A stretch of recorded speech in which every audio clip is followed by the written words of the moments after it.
আমাদের প্রত্যেকের দিলের নিয়তগুলোকে তুমি পুরা করে দাও। যদি পবিত্র মাহে রমজানের মাধ্যমে আমরা তাকওয়া অর্জন করতে পারি, অতীতে আমরা ঠিক যেভাবে জীবন যাপন করতাম সেক্ষেত্রে যদি কিছু পরিবর্তন আনতে পারি তাহলেই আসলে আমাদের সার্থকতা রয়েছে।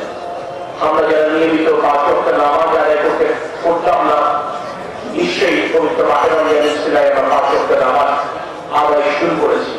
আমরা যারা জামাতে নামাজ আদায় করতাম না, আমরা অনেকেই জামাতে 5 ওয়াক্ত নামাজ আদায় শুরু করেছি।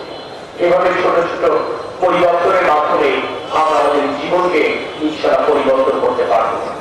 ছোট ছোট পরিবর্তনের মাধ্যমে যেভাবে আমাদের জীবন পরিবর্তনের মাধ্যমে মহান আল্লাহ পাকের সন্তুষ্টি অর্জন করা সম্ভব, ঠিক একইভাবে আমরাও যদি আমাদের জীবনে এভাবে পরিবর্তন আনতে পারি, আমরা রাষ্ট্রকেও আমাদের স্বপ্নে প্রত্যাশার বাংলাদেশে পরিণত করতে পারবো ইনশাআল্লাহ।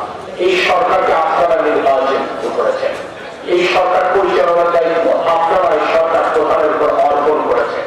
তাই আমরা বিশ্বাস করি বৈশ্বিক সংকট বিবেচনায় আমরা আমাদের জীবনের প্রতিটি ক্ষেত্রে কৃচ্ছতা সাধন করতে হবে।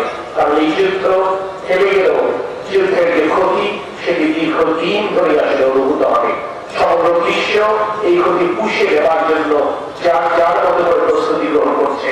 আমাদের স্বজন, আমাদের বন্ধুরা পৃথিবীর যে প্রান্তে সরে আসছে তাদের সাথে কথা বললেই তাদের প্রস্তুতি সম্পর্কে আমরা জানতে পারবো। আমি আশাবাদ ব্যক্ত করছি যশোরবাসী নিশ্চয়ই সমগ্র বাংলাদেশকে কৃচ্ছতা সাধনে পথ দেখাবে ইনশাআল্লাহ।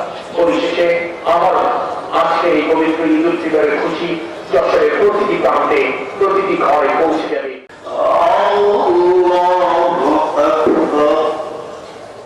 আসসালামু আলাইকুম ওয়া রাহমাতুল্লাহ। সকাল 6টায়, এজন্য আমরা যারা ভিতরে আছি আমরা ওই